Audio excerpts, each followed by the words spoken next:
welcome to the virtual Food for Thought hosted by the Institute for Economic Inquiry. Here at the Institute for Economic Inquiry, we're focused on having robust conversations on topics that concern human flourishing and across campus and more broadly across the states, if you will. We've brought in people from all over the place to present at IEI. So today, though, we are really excited about our presenter. Our guest today is Dr. Guy McHendry. He is an associate professor in the Communication Studies Department here at Creighton University. And he focuses on kind of surveillance and rhetoric between different entities, government entities, and the public more broadly, specifically kind of the Transportation Security Administration. I think that's his recent kind of prominent research, and kind of that relationship between those entities, where he's touched on social media and kind of this new world of data and how that's kind of taking over our lives. And we're so excited about his insights on this. So if you do have, he's gonna go ahead and present for 45, 50 minutes or whatever. If you have any questions, please feel free to throw them in the chat. We can address them later on during the question answer session. And you can also ask the questions at the end as well. So we are so excited, though. And without any further introduction, I'd like to welcome Dr. Guy McHendry to this presentation. Great, thank you so much. It is, it's hard to say like, oh, I'm so glad to be here because we're not there. And I wish we were on campus, but we will make do. And I appreciate those of you that are here, and I know some folks are joining later. We all have like this abundance of Zoom time lately, so I appreciate you giving me some of your time.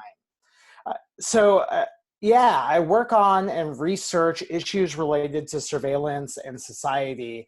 And primarily, I ask questions around what is our culture of surveillance?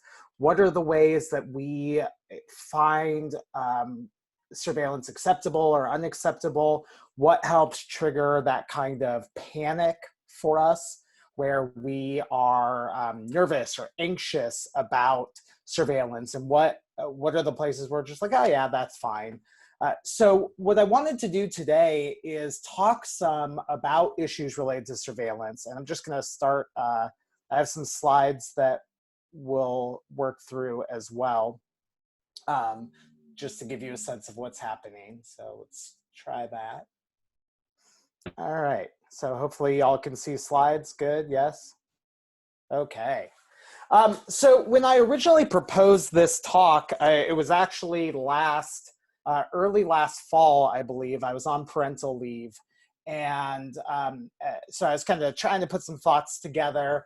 And one of the things I've been thinking a lot about lately is that culturally, we set up the idea of government surveillance as like the big bad enemy, boogeyman, and I'm certainly not going to try and convince you that we should openly embrace government surveillance. I'm not.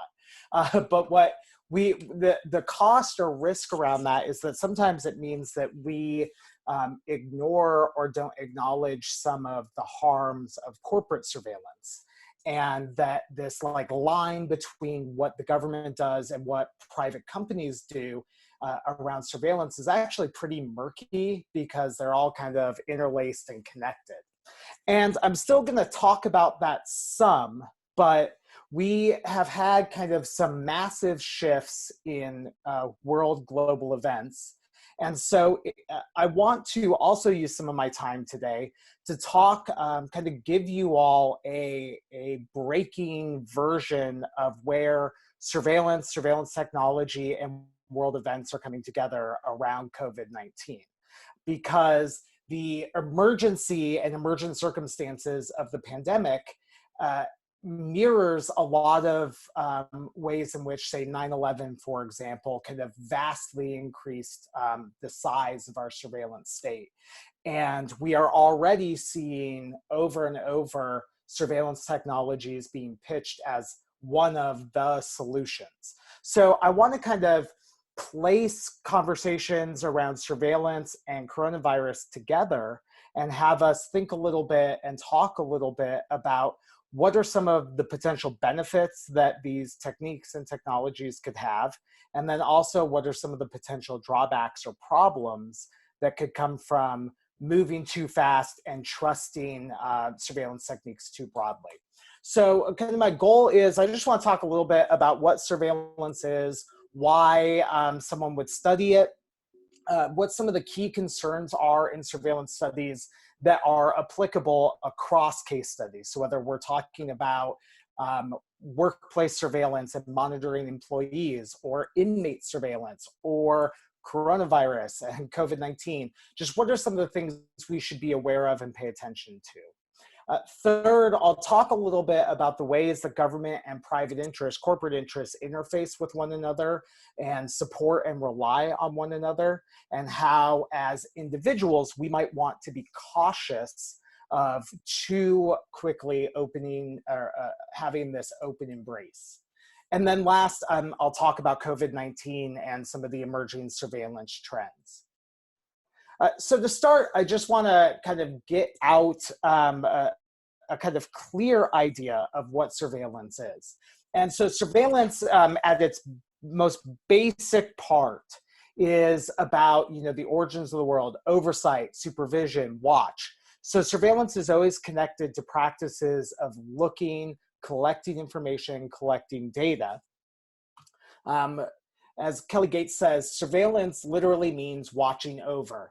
And it has a string of related associations: monitoring, tracking, observing, examining, regulating, controlling, gathering data, and invading privacy.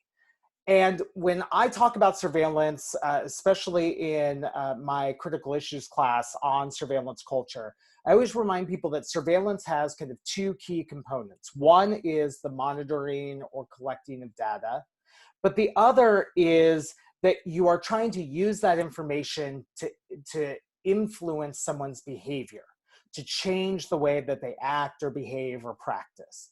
So if we are thinking about monitoring employees in a workplace, you're using surveillance to try and keep them on task and maximize their productivity. When we think about data surveillance and marketing, you're trying to collect data to target people with ads in the hopes of influencing their buying behavior. So we have that watching component, but also that attempt at influence.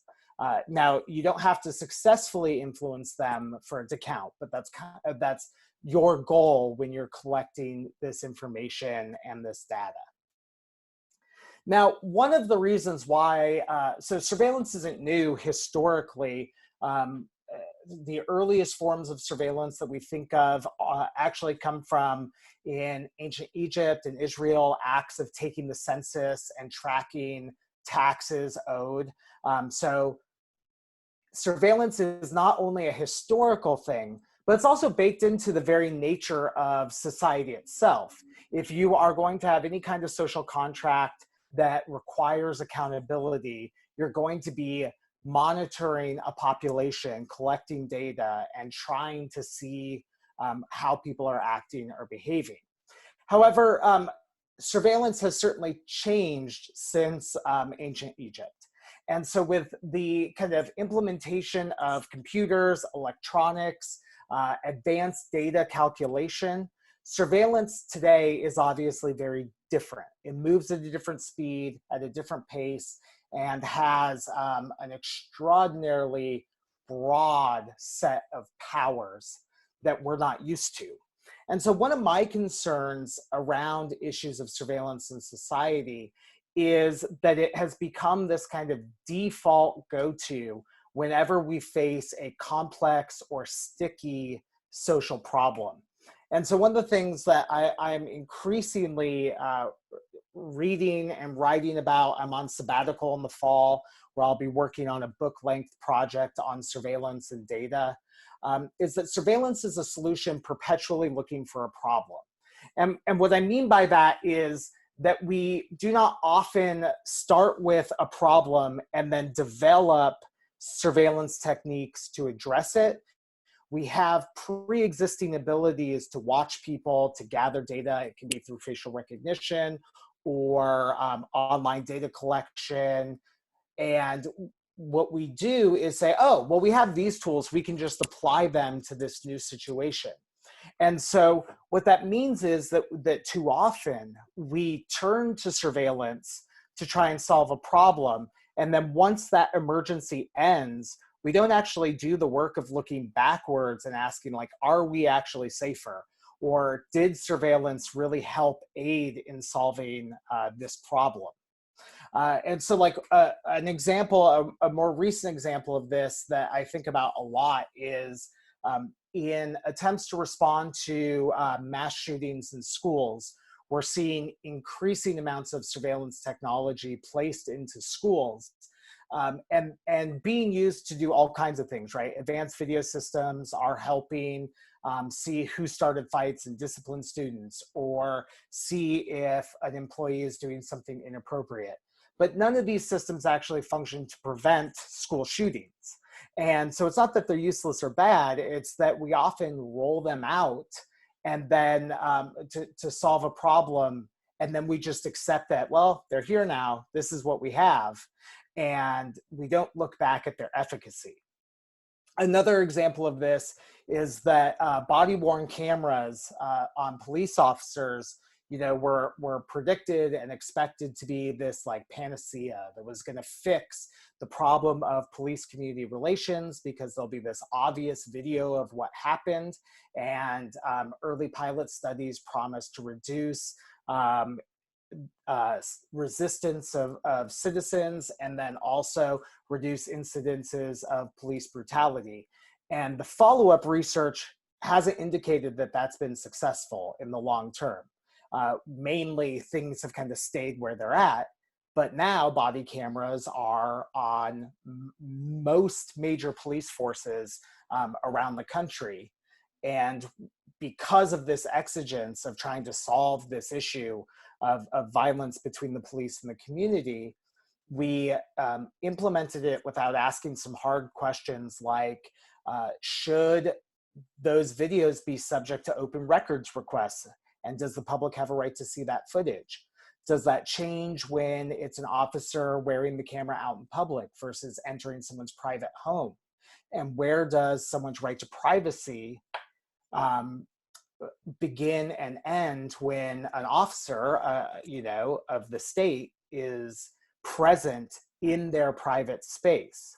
So there are always thorny questions, and when surveillance techniques or technologies are rolled out as the solution, often what happens is they become a durable part of our everyday life faster than we can do the work to reflect and ask whether or not we should have them or they're effective in their work. So I want us to have this frame in some ways around surveillance as this solution looking for a problem in a little bit when we get back to conversations around coronavirus. But before we get there, I want to share a little bit about how I look at surveillance and study it, just to get an orientation to what it means to be a critic and to be critical of surveillance studies. So when we talk about being critical, my students often probably fairly ask me, like, why do you have to be so negative about surveillance? And so when they're in my surveillance class and they're getting 16 weeks of me saying, this technology is bad, and this technology is bad, oh, and this thing is just terrible, I don't really blame them for wondering, like, is there ever anything he likes? But being critical, and I work from an orientation of what's called critical technology studies, doesn't mean that you just look at something and find what's bad with it, but instead what you're doing is trying to ask questions and challenge some of the taken for granted assumptions that we have adopted in society that make it so easy for these technologies to be ubiquitous, to just be everywhere, right? When we have a smartphone with us, we are carrying a mini surveillance machine with us every second of our day. So it's not that I hate smartphones. I have one, I like it, but it is this idea that we need to ask, what are the benefits? What are the drawbacks? What are some of the assumptions that we make in accepting these pieces of technology? And what are some of the potential risks for us if we are not thinking carefully about what it means to have this technology with us? So to kind of talk about what some of the things I ask questions around, there are these 5 areas that represent kind of places where, when I'm looking at a piece of surveillance technology, I want to talk some about how does this surveillance technique relate to these areas. So first is power and control, right? Who is in charge of that surveillance technique, and what kinds of abilities or powers does it give them? Now, this doesn't just mean like what it's designed to do, right? So like this webcam that is showing you this picture of me on Zoom has a lot of power, right, to provide a window into my home and my space. But we can't just stop at what it's designed to do, right? Me saying, yes, I'll share my video and let people see. We also know that because of malware and different pieces of software, that people have the ability to hack in and access our webcams, even when we have not given them permission. And so a piece of technology has all kinds of abilities and can access and introduce all kinds of control over our lives, even beyond what the people who designed it wanted. So when I'm critical, students will often say, yeah, but that's not what the people who made it intended. Yeah, great, sure, I agree. I'm not calling them evil people. But we have to look at what the things that we are introducing into our lives are capable of, especially when people use them for purposes other than what they are intended for. So one of the first things I'll ask is just who has power for this, who gets control over it, and how can it be used to exert control over others? Second is I ask questions around agency and consent. So I was on parental leave last fall, and then the semester before that, I was writing an essay about parental surveillance technologies. So from kind of cradle to college, because it still extends among my students in college, what are the ways that parents have become this booming market for surveillance technology? Everything from like a smart onesie that, you know, sends real-time breathing information to a nervous new parent, to apps that let parents track every time a student leaves the physical location of campus and sends that parent an alert. So that essay raised just really interesting questions for me around agency. Like, who gets to choose to put these surveillance methods into practice? Are are children talking about it with parents? Are parents asking children for their consent? And I know, like, it sounds silly to be like asking your newborn, like, hey, do you want to wear this onesie? But there is a place at which children are old enough to understand the concepts of surveillance. And so with any surveillance technique, do you have the power to meaningfully consent to it? And do you have agency to make choices about whether or not you want to take part take part in this piece of surveillance technology? And when I talk about consent, by the way, I mean far more than just clicking yes on terms and conditions. And I think it's important to mention that because those statements, right, those privacy policies, those statements that we all just tap yes and then move on, are not designed for us to comprehend or read, right? They're provided to limit the legal liability of the entity providing the service or the surveillance technique.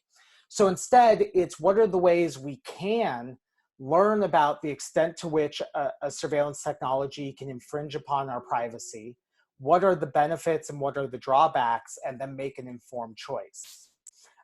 Third is issues around big data. And I always struggle to say like, oh yeah, AI, machine learning, or big data, because they're, kind of meaningless buzzwords. What big data really means is an amount of data that is too big for the human brain to process on its own, right? We need to turn to the power of computing to help us meaningfully understand that data. And so when it's an area of concern for me, usually it's around the idea of where is all this data coming from? What does it potentially reveal about us that we don't know that it knows?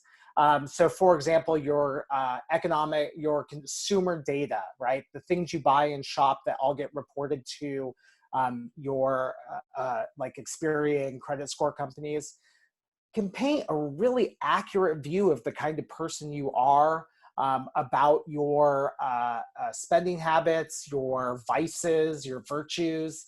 And that system has preferences set in about what is good and what is bad, and uses that to reward or to harm a consumer.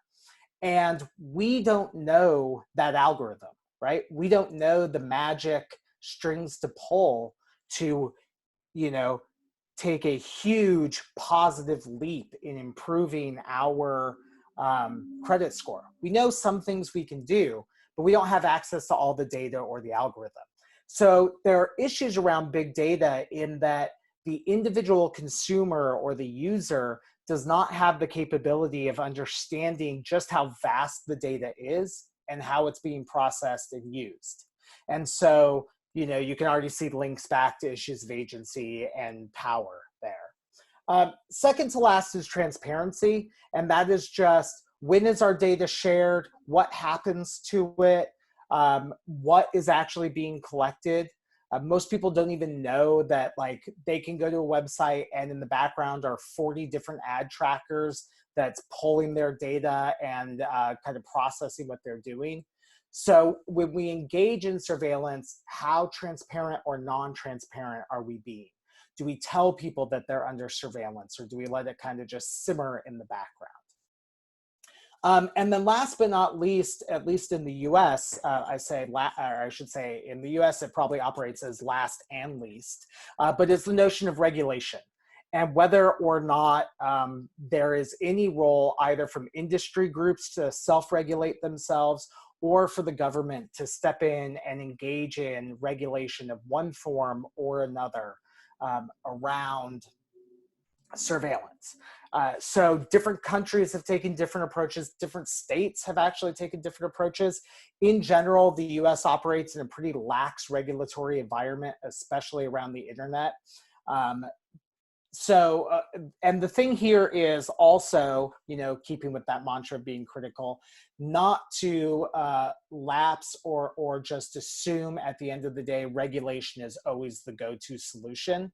But it is to ask questions around what meaningful role could regulation play in protecting the privacy of individual consumers. So these are the kinds of things that I ask when I'm talking about or thinking about surveillance. All right, I want to move on now to talk just a little bit about surveillance and the relationship between the government and corporate surveillance. So when, I think about government surveillance, everyone always asks me oh, do you just really love Big Brother, or do you really love Orwell, right? And no, actually, it's fine, but it's not great. I think I probably just said something that'll make people mad. Sorry, George Orwell, not my thing. It's okay. But the thing that Orwell has done, and a number of other dystopian authors, is create this belief and insistence in our lives about the real fear, risk, and danger of overreaching and powerful government surveillance. And they're not wrong, right? We have all kinds of historical examples of secret surveillance being used against the population in ways that marginalize and oppress them. But what concerns me is two things. One, because we focus on government surveillance, especially in an aggressively capitalist society like the United States, it often leads to us giving, on the other side, corporate surveillance a pass under the belief that markets will be able to regulate themselves. And so we tend to, not really trust isn't the right word, but we ignore some of the implications around corporate surveillance and instead focus on our fear of government surveillance. And what is interesting in the US, especially because of, how our government functions, decades of kind of neoliberal privatization, is that a lot of government functions, contracts, technologies, technological infrastructure is actually designed, built, and run by corporations. And so there are pretty clear places where corporate and government actions around surveillance are deeply intertwined. And so these public-private partnerships often mean that there are lots of places where corporate systems outside of the government are still feeding back information to the government. And so there's this in-between or overlap between corporate interests and actions and government interests and actions that I think is really interesting as a place to study surveillance. And so I'll just give you an example of cell phone data. Certainly in exigent circumstances and with clear indication of potential wrongdoing, the government can get a warrant and request data from certain from a cell phone carrier, right? And get access to location information, text messages, those kinds of things.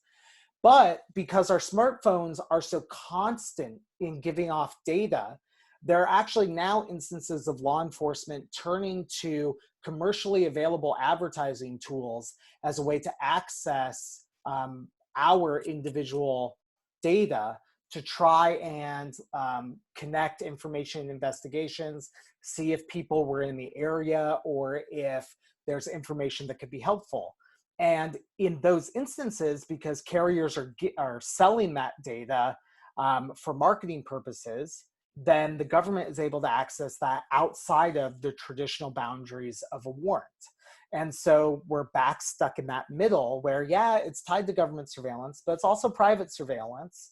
And we don't have good regulation. So it's pretty easy to engage in this kind of end around.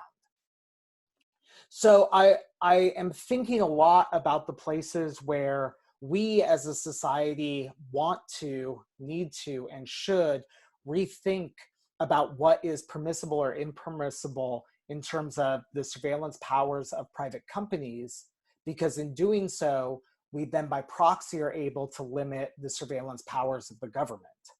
And of course, right, I know an audience of mostly business folks that kind of is getting back to regulation as a default solution. So I'm trying to be careful to say that's not necessarily the case, but culturally we have to ask where these boundaries are and what their value is. And I think a good example of just how big this is one of the things that I hear a lot when I talk about surveillance in the context of the United States is this default position to, well, like, it's not as bad as China. Or every time that the kind of mainstream news media loves to talk about surveillance in China because it kind of checks all these boxes of our Orwellian kind of fear, right? So it's like, people always say like, oh, ripped from the pages of 1984. And in many ways, China becomes, for economic reasons, political reasons, this kind of villain that we contrast our use of surveillance with. And so it becomes, oh, China's awful. Aren't we glad we're not there? And then the subtext there is excusing the things that we do in terms of surveilling people and population. And I will say, though not with the same degree of central planning and access to data, there are very few things that China and the Chinese government does around surveillance that do not have direct analogs within the United States, somewhere in the spectrum between corporate and government surveillance. So yeah, there's social credit system where you can be impacted if you're not tidy or polite in public, or if you spend money irresponsibly or don't pay your debts. We have systems that do this, right? In terms of our interactions on social media is a way of policing our politeness and interest in collecting data about that. Our entire credit score system, right, is built on the very notion of deciding whether or not someone is good with their money and a good consumer, and making life more difficult for them if they're not. So rather than seeing China as the other that makes us look good, instead we need to recognize that there are lots of analogous systems at work between China, the United States, other countries, Europe, the EU, and we need to look at if one system is heavier favored on the government side and the other is on the corporate side. That doesn't mean the dangers or implications go away. It just means the person with power and control might be different, and we can learn lessons from the risks or pitfalls. So one really interesting place right now, breaking all around us, to think and talk about this relationship between types of surveillance is around coronavirus. And so I wanted to give a shout out to Chris Gillard, who on Twitter goes by Hypervisible, who has been tracking, I feel bad because I'm pulling some examples from him, so I want to give him credit, just all the wild ways in which surveillance is becoming kind of interspliced with coronavirus, with COVID-19. And I've picked just a few examples of the headlines that are talking about this. I was going to just kind of pull all of them and put them in this like one stack show. And I got to like 42 tabs and was like, okay, I don't have time for this. But almost immediately, once we kind of were able to recognize the threat that COVID-19 was going to pose, we started to see surveillance become a dominant force in that conversation.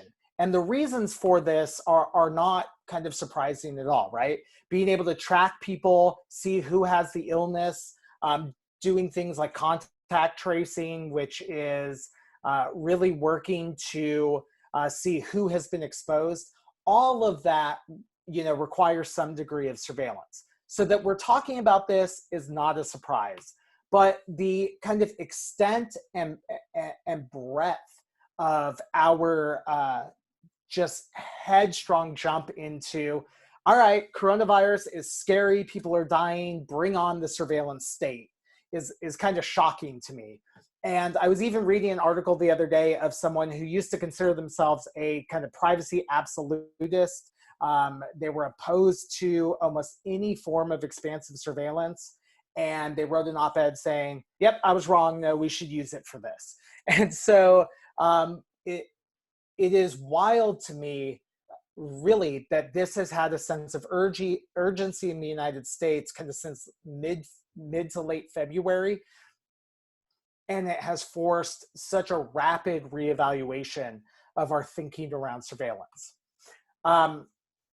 So just a couple of, just a few examples is that I want to share. Oh, sorry. So use of cell phone data and location tracking to try and see people who were in areas known as a hotspot. Mobile apps that are being designed to do contact tracing and connect with people, their contacts, and their location if they've been around.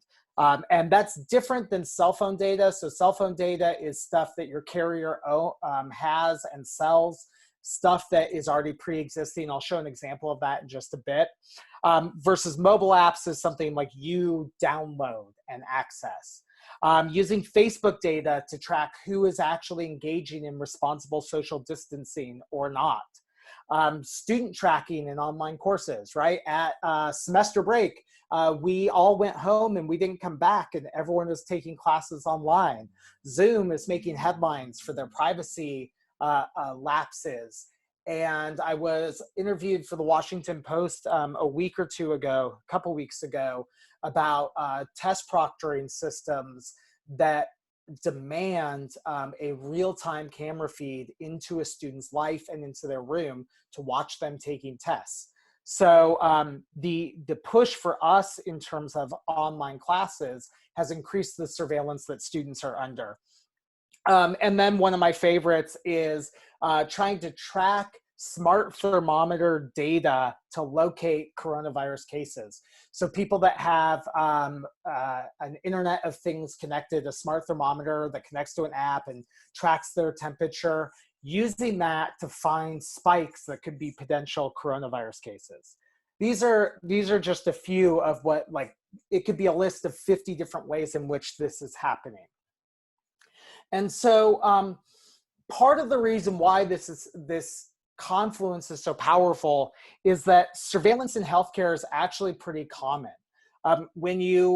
So if you look at and do research on surveillance in kind of more humanities, social science-based approaches, you'll see a lot of critical work on surveillance.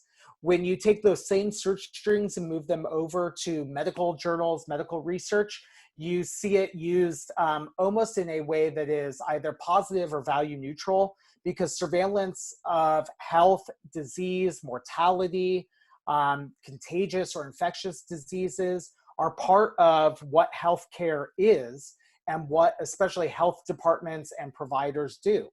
So we already knew when we were talking about the idea of coronavirus as an extremely infectious disease, that there would be some degree of surveillance. So what level of disease is in populations? How can we adjust to those needs? Contact tracing, I already mentioned. Part of the reason why HIPAA as a policy, so HIPAA is a patient privacy protection law. It's one of the strongest regulations on data and privacy that we have in the United States.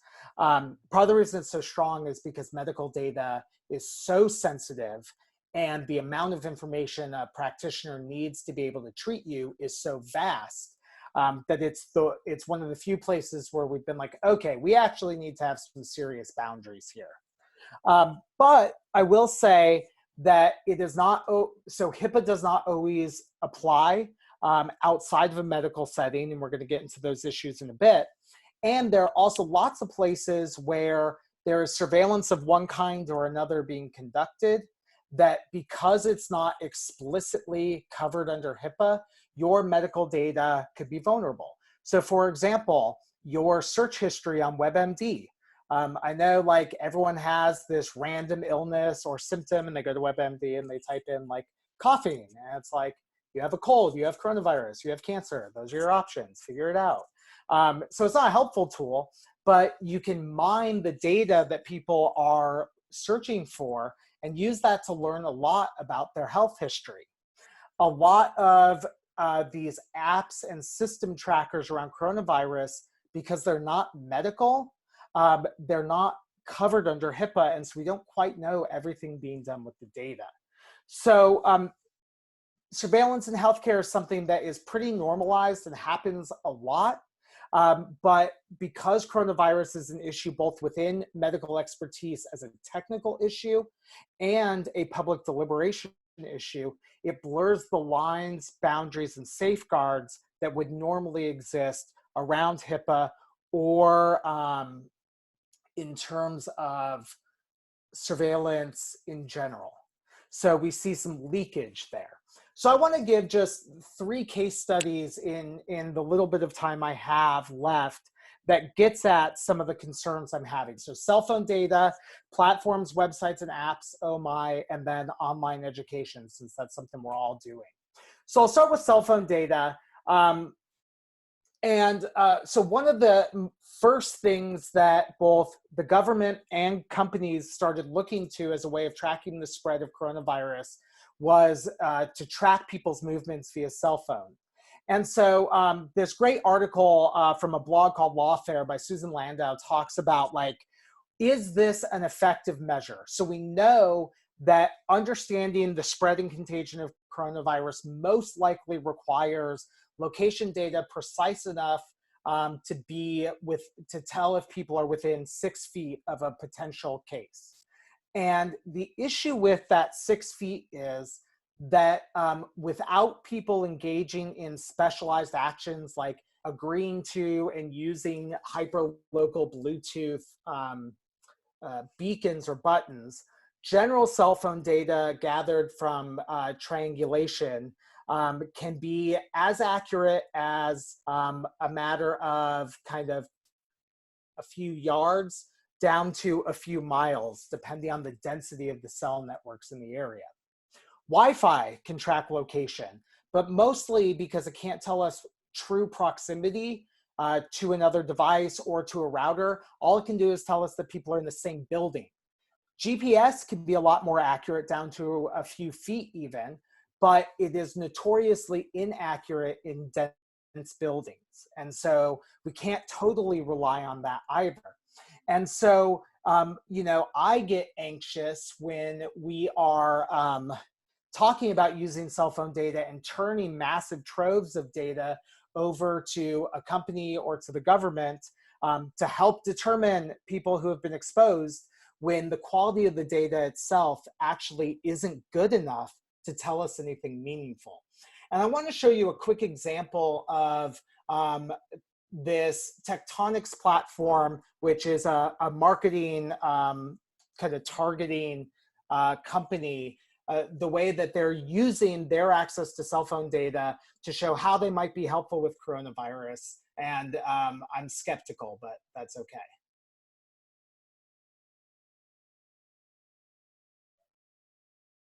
Can you all hear the video?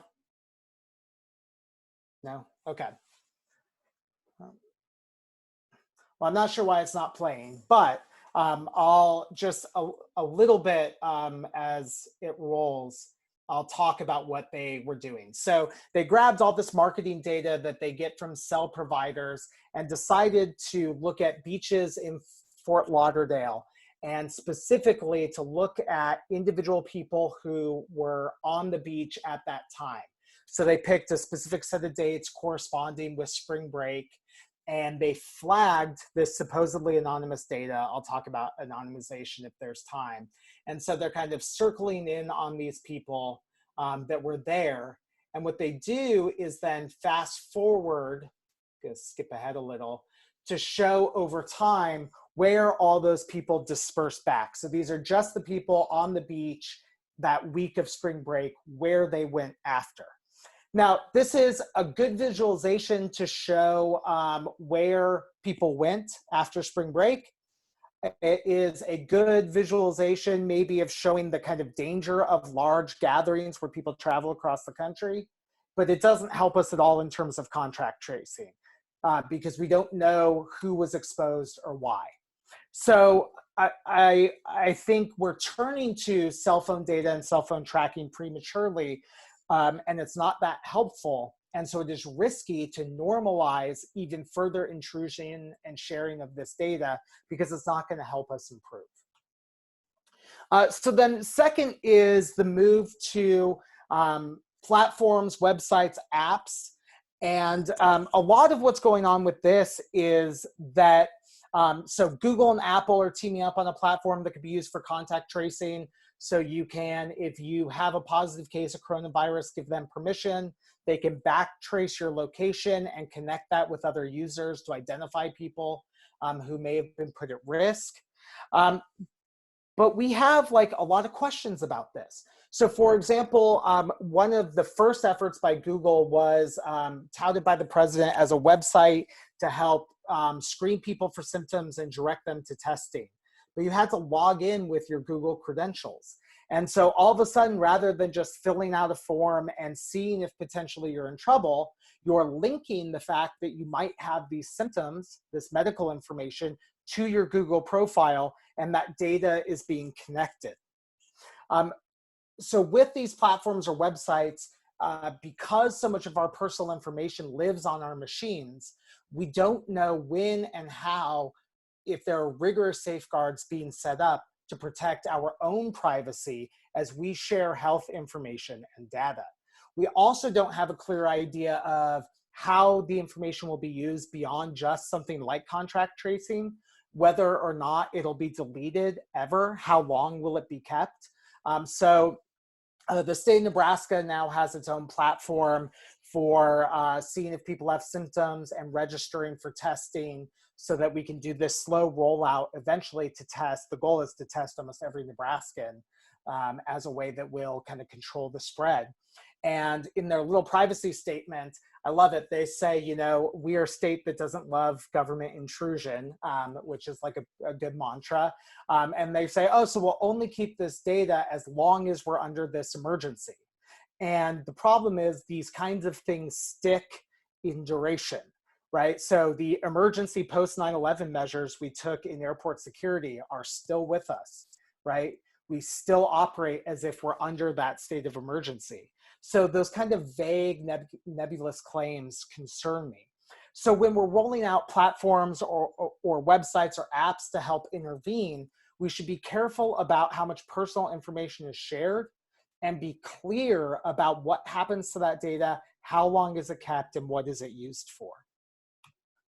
And then last, online education, which I think is important for all of us now, right? We're in this big push, we're all teaching online. And I am kind of dismayed at just how many companies or platforms reached out kind of mid-March onward, pitching their product to me, right? You should use our tool as you move online because we'll make it easier. And because, I mean, the university, I'm so happy they gave us that additional week to move online, but like it takes months to design a good online course, and we were trying to do it in a week. And so grasping at any tool. And so in lots of instances, we have adopted online learning platforms or technologies that are incredibly invasive and give lots of access to student information and data without thinking about or considering the potential risks or drawbacks of that. So when we talk about meaningful consent, if I'm not thinking about the privacy implications and I ask students to use this tool, I'm obligating them because they don't have a meaningful choice to say, yeah, no, Dr. McHendry, I'm not comfortable with that. You know, they're obligated. And so even just, you know, tertiary, off to the side, tangential to coronavirus itself, we're seeing new technologies being implemented by professors, teachers, universities in ways that are really kind of dicey and risky. And it makes me kind of anxious that that's something that's going on because faculty and students don't necessarily have the meaningful ability to consent. So I want to wrap up because I know it's about 4:50 and we're getting close to the end. And that was all a lot of information really fast. So I want to come back to this question of individual liberty. And there are kind of 5 things that I think we need to keep in mind when we are implementing surveillance of one kind or another, I think globally, but especially right now as we're in this kind of global pandemic state of emergency thinking. First, especially with digital platforms, social media, Google, Apple, Facebook, Twitter, whatever, their kind of mantra is collect it all. You know, they're like Pokemon, gotta get them all. And so they collect as much data as possible. Whatever is possible to extract, they grab it.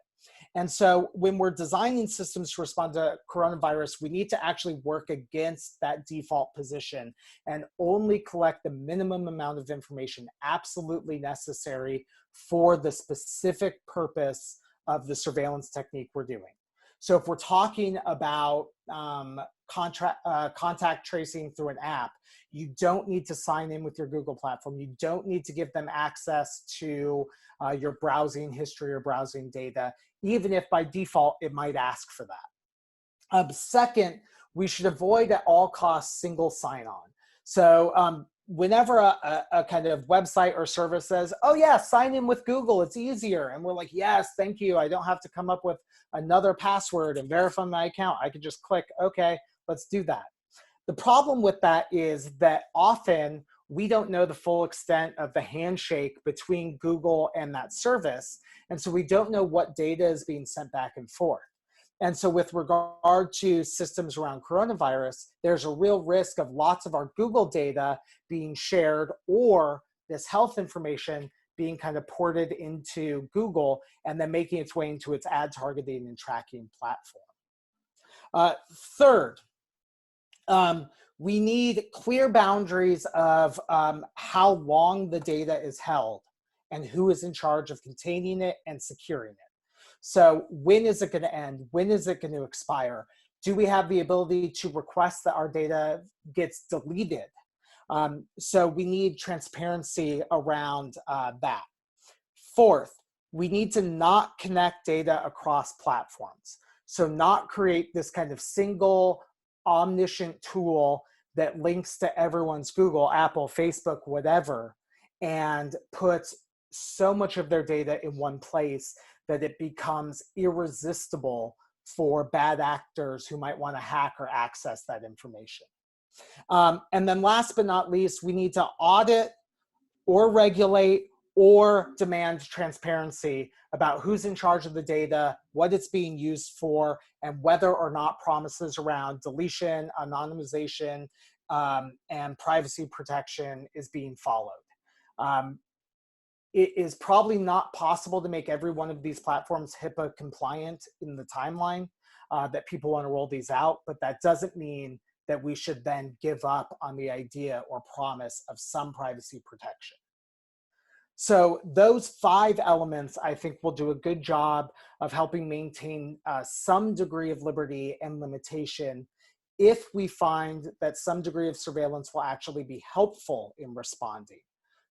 But again, we should be wary, like with cell phone data, of just accepting it under the assumption that it's useful because people want to help and they think their platform could do that. So with that, I'll kind of pause and see if there are questions.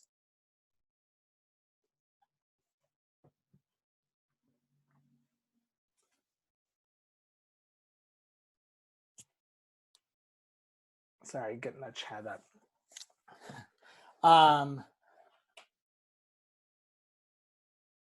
So yeah, so a couple questions around testing, right? And whether or not contact tracing depends on or will require or need accurate testing. Yeah, I mean, like any, yeah.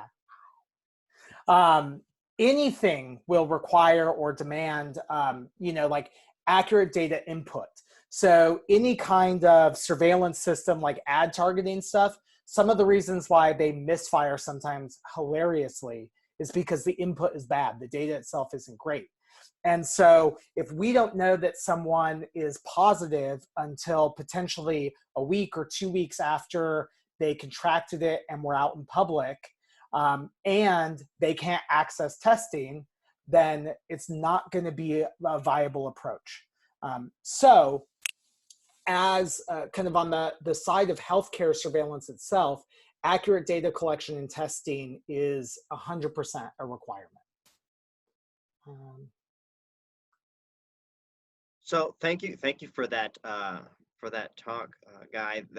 It's fantastic on surveillance. One of the, I mean, there was a couple things that I was thinking about as you were kind of giving the overview, is this idea of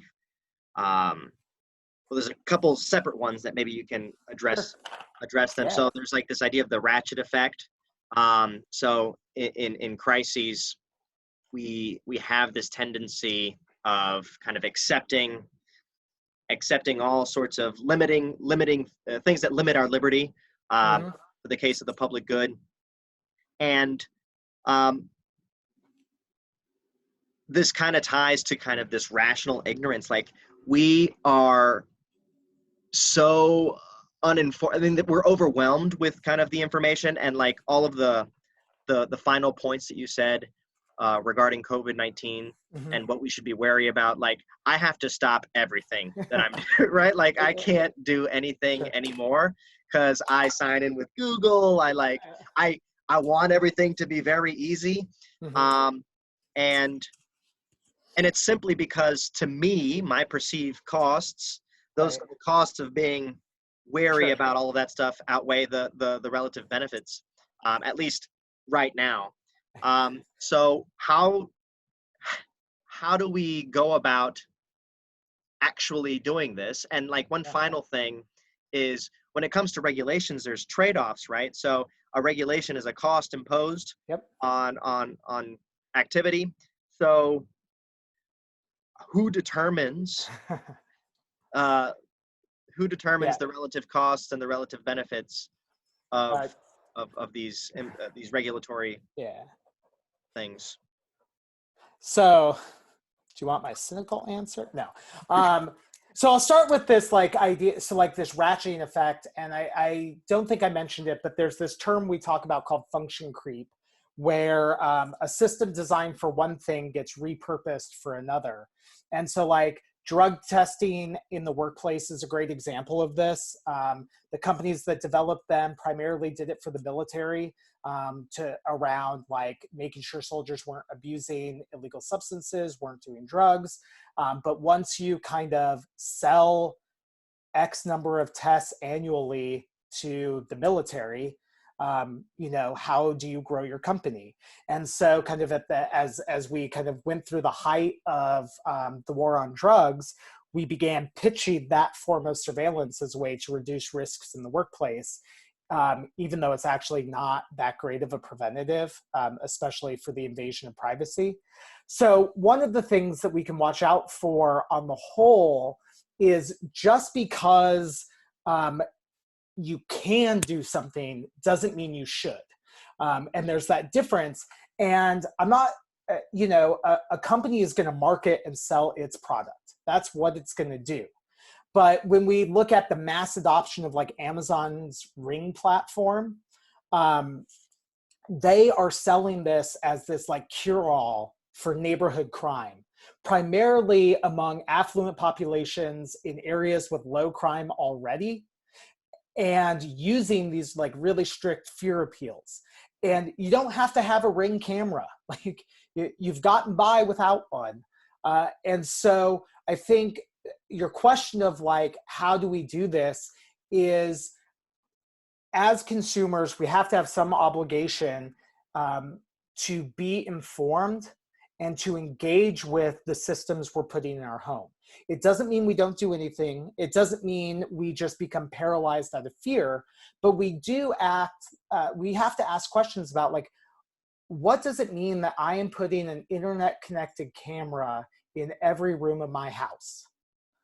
What does that transform my home into? And what does, like, I think about, we have a baby monitor, and like, how long does that stay in Nora's room before, like, just as a small human, she should have some ability to have privacy. Now, obviously that's not when she turns 14 months next week, but down the road, it's a conversation.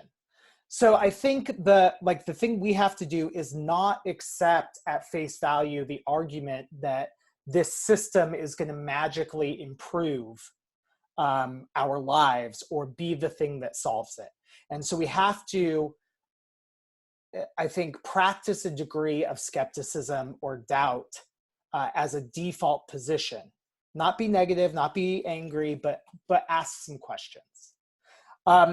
And then this question that you asked, I think, is really good about who determines regulation and what is worth the kind of trade-off and cost. And like, you know, my like utopian idealist answer is that our political leaders in collaboration with industry and citizens work together on frameworks that only apply the minimal amount of regulation necessary to still maximize protection for consumers. That's a great line that if I ever run for office, I'll use. It's also totally meaningless, right? Because we know that what really happens is that industry lobbyists have, for good and ill, because they're experts, but also they have bias and preferences, have a pretty big force on regulation. And so the industry is who's pushing and determining that in a lot of ways, and that doesn't always benefit the individual consumer. Good if you're a company, not if necessarily you're a user. And so I think we have to find ways of deliberating and restoring the voice of individual users to that conversation in a way that's as powerful or also powerful, along with, I think, political leaders and lobbyists. Not because the latter two are bad or evil, like I don't want to demonize them. They serve important necessary functions, but we can't default to leaving it to them. Much in the same way, kind of to go the other way, that we can't look at a sticky or thorny problem and assume that regulation will just solve it, if that makes sense.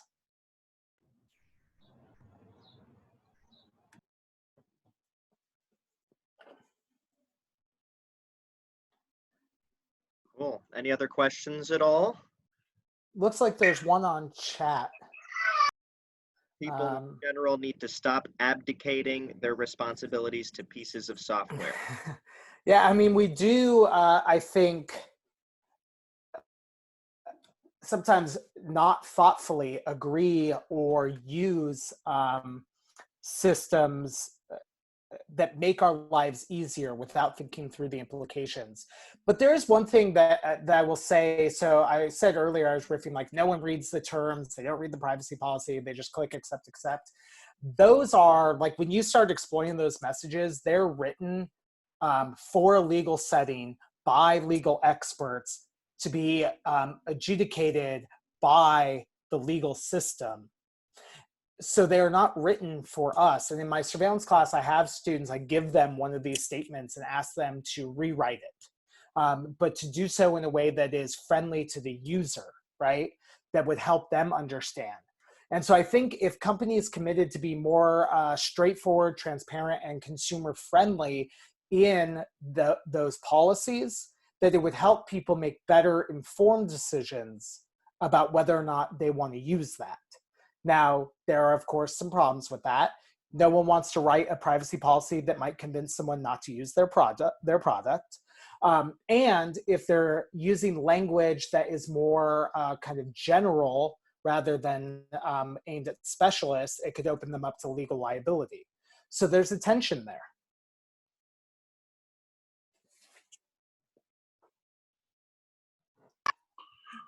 So I have just one thing. Thank you for the talk. I joined a little bit late, but I got in. I got really interested in the way you were talking about, like, all of these unmeasured costs. So that's something that we've been spending some time lately thinking about, is like, how do you talk about costs that no one is measuring or taking account of, right? So from an econ perspective, we're trying to, do cost benefit, think about different cost curves and try to find the optimal and all that stuff. So thinking about all of these things that we're giving up that we haven't really paid attention to is a real problem with our Pigouvian analysis, right? So we can only get to Pareto optimal conditions when we measure all things that are relevant to the decision making. So there's some major, like, systematic problems. We get into problems with measuring rational action when we can't observe or directly measure or even be aware of all of the things that we're making decisions on.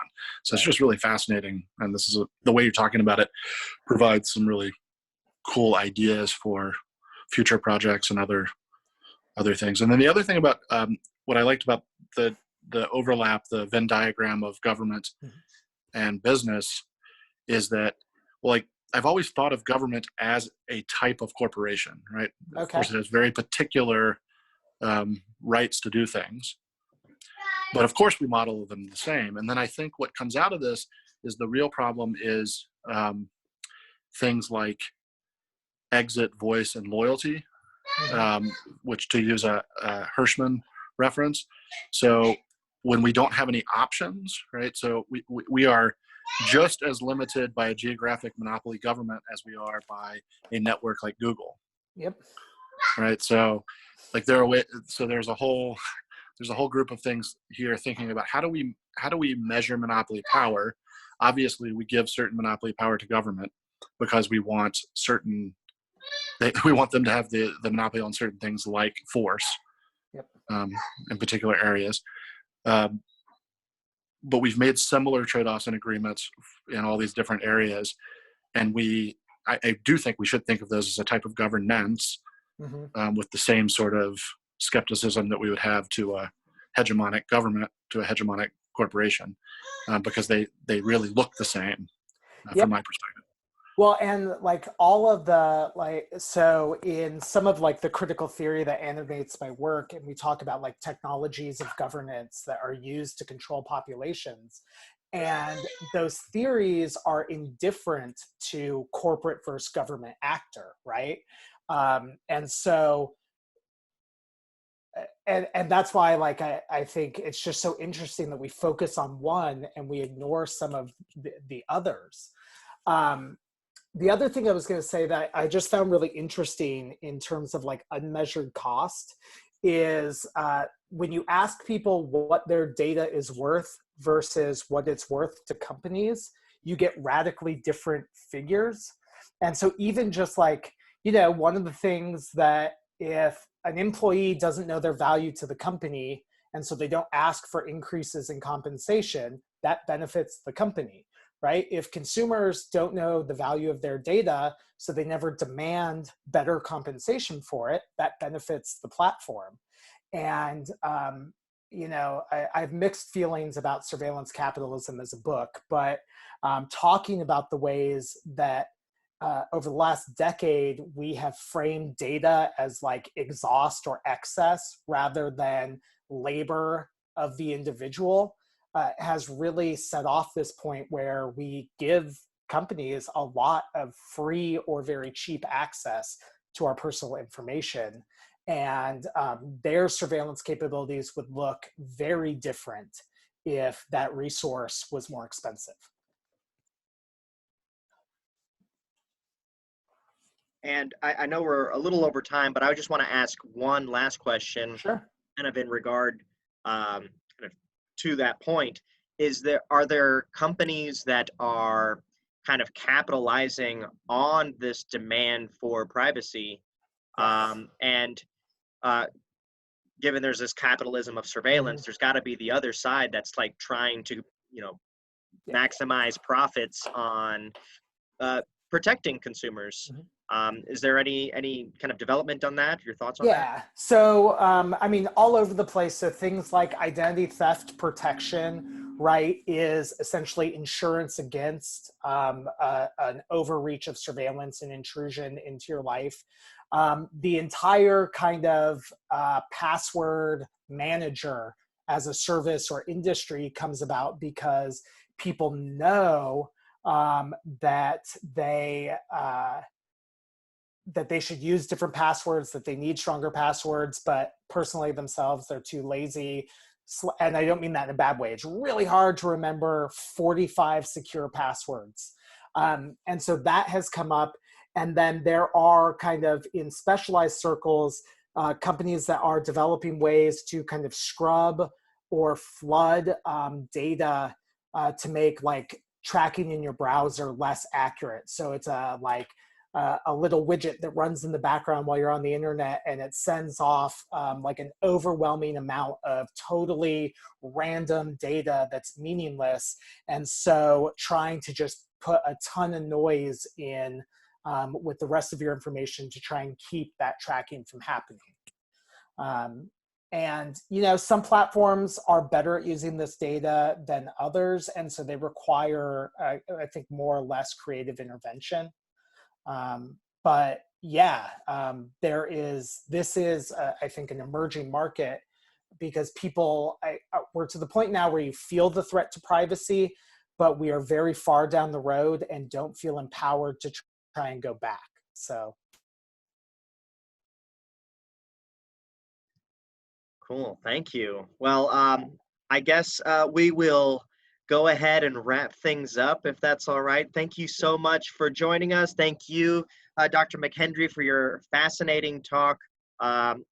There's tons of research ideas that can come from this, and perhaps we can collaborate in the future, especially during your sabbatical or something like this. Maybe we can bring you in.